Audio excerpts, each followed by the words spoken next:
හරි. අද ඔයාලා මේ එකතු වෙලා ඉන්නේ මගේ Spring Boot වීඩියෝ සීරීස් එකේ දෙවෙනි වීඩියෝ එකත් එක්ක. ඉතින් අද අපි මේ වීඩියෝ එකේදී Spring framework එකත් එක්ක තියෙන IOC container එක සහ dependency injection කියන්නේ මොකක්ද කියන එක ගැන තමයි බලන්න ලෑස්තිලා ඉන්නේ.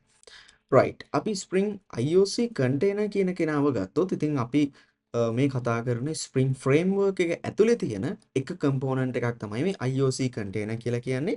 මේ IOC container කියන කෙනා නිසා තමයි අපිට dependency injection කියන කතාව අපිට හම්බෙලා තියෙන්නේ. right. මුලින්ම කතා කරමු මොකක්ද මේ IOC container. එහෙම නැත්නම් dependency injection කියන්නේ මොකක්ද කියන එක. right. සරලව හිතන්න ඔයාලා ගාව තියෙනවා classes දෙකක් class A සහ class B කියලා. ඉතින් class A ගේ method එකක් ඇතුලෙන් class B ගේ තවත් method එකක් call කරලා තියෙන අවස්ථාවක් ඔයාලා example එක විදියට ගන්න.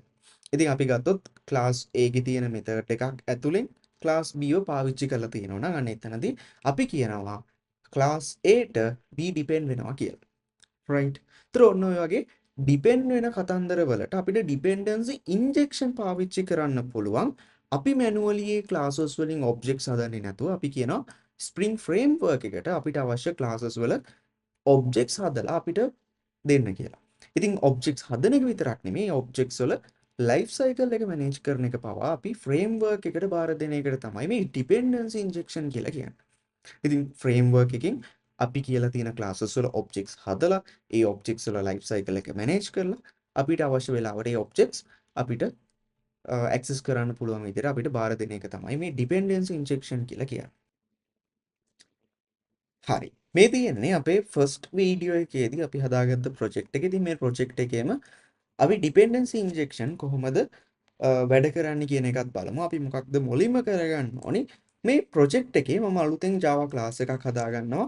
මගේ ඉන්නවා player කෙනෙක්. right. අපි imagine කරගමු අපි game එකක් develop කරනවා. ඉතින් මේ game එකේ player කෙනෙක් ඉන්නවා සහ ඒ playerට තවත් object එකක් මම හදාගන්නවා. නැත්නම් class එකක් හදාගන්නවා gun කියලා. right. player සහ gun කියලා මට classes දෙකක් තියෙනවා Java classes දෙකක්. ඉතින් player එකේ මම හදාගන්නවා public void play කියලා නැත්නම් public string play කියලා මම method එකක් හදාගන්නවා. ඉතින් මේ method එක මේ විදිහටම තියෙද්දි මම gun එකෙත් method එකක් හදාගන්නවා public string fire right return මෙන්න මේ විදිහට bang කියලා right මම දාගන්නවා return statement එකක්. ඉතින් fire කරද්දි bang කියලා මට string එකක් return වෙනවා. ඒතර මම මොකක්ද play එකේ කරන්නේ? play එකේ මම හදාගන්න ඕනි මේ වැඩ කරන විදියට නම් private gun එකක් තියාගන්නම්. player විතරයි පාවිච්චි කරන්න පුළුවන්. මම gun එකක් හදාගන්න ඕනි. ඉතින් new gun කියලා මම මේ විදියට gun object එකක් හදනවා. හදලා play method එකේදී this.gun.fire කියලා call කරනවා. හරි. this.gun.fire කියලා call කළා. එයාගෙන් return වෙන string එක මම play කියන කෙනාගෙන් මේ විදියට return කරලා තියෙනවා. right. ඒතර මෙන්න මේ වගේ සරල ඇප්ලිකේෂන් එකක් තමයි අපි මේ dependency injection කියන දේ තේරුම් ගන්න අපි මුලින්ම කරලා බලන්නේ. හරි. එතකොට player කෙනෙක් ඉන්නවා playerට ගන්න එකක් තියෙනවා. ඒ ගන්න එකෙන් player මොකක්ද කරන්නේ? player fire කරන එක තමයි කරන්නේ. නැත්නම් ගන්න එකෙන් shoot කරන එක තමයි කරන්නේ. හරි. එතකොට අපි ගත්තොත් player සහ gun කියන classes දෙක අපිට පුළුවන් මෙන්න මේ විදිහට මේ වැඩේ කරගන්න. දැන් මම එදා කතා කරපු විදිහට මේ playerව REST control එකක් විදිහට පත් කරගන්න ඕනේ. මොකද request එකකට response එකක් දෙන කෙනෙක් විදිහට මෙයා වැඩ කරන්න ඕනේ නිසා. ඉතින් මුලින්ම මම මෙයාව REST control එකක් විදිහට පත් කරගන්නවා. ඊට පස්සේ play කියන method එකට මම කියනවා request mapping එකක් දීලා /play කියන URL එකට request එකක් ආපුවාම මෙන්න මේ method එක වැඩ කරන්න ඕනි කියන එක කියන්න. right. මෙන්න මේ විදිහට අපිට පුළුවන් annotations දෙක දාගන්න REST controller සහ request mapping කියන දෙන්න. ඉතින් ඊට පස්සේ මම අපේ project එක run කරගන්නවා. හරි. මේ විදිහට අපේ project එක start වුණාට පස්සේ අපිට පුළුවන් localhost 8080 කියන port එකට request එකක් යවන්න /play කියන URL path එකත් එක්ක.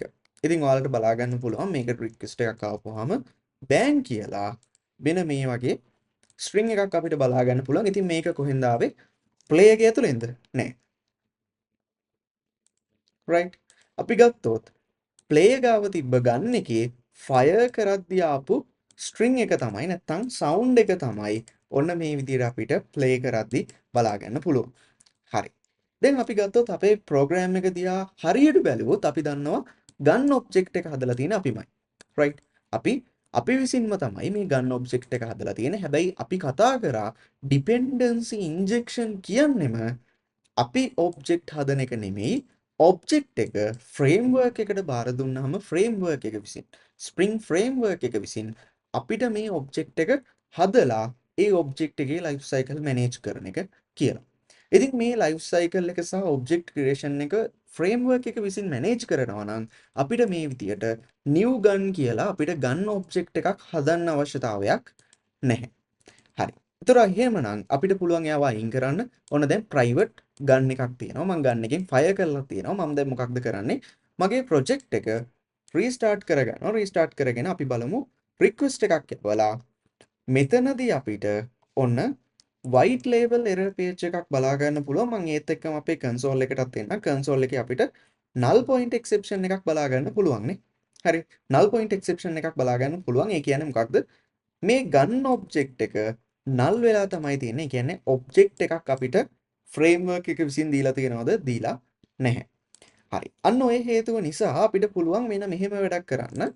මේ gun කියන class එක මම කියනවා component එකක් කියලා.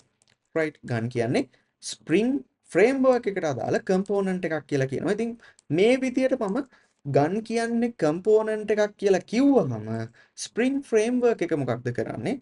මේ gun කියන class එකේ object creation එක සහ life cycle management එක එයා විසින් බාර අරගෙන අපිට අවශ්‍ය වෙලාවට මෙයා gun class එකෙන් objects හදලා දෙනවා. right? gun class එකෙන් objects හදලා දෙනවා. ඉතින් අපිට ඒක බලා ගන්න පුළුවන් මේ විදියට private gun කියලා මේ විදියට මම variable එක තියාගෙන මම මේ variable එකට උඩින් දෙනවා annotation එකක් auto wired කියලා. right? auto wired annotation එක මේ විදියට ඔයාගේ variable එකට උඩින් දාගන්නවා. හරි. right. මේ විදිහට දාගෙන ඔයාලා මොකක්ද කරන්න ඕනි? project එක ආපහු සැරයක් run කරගන්න.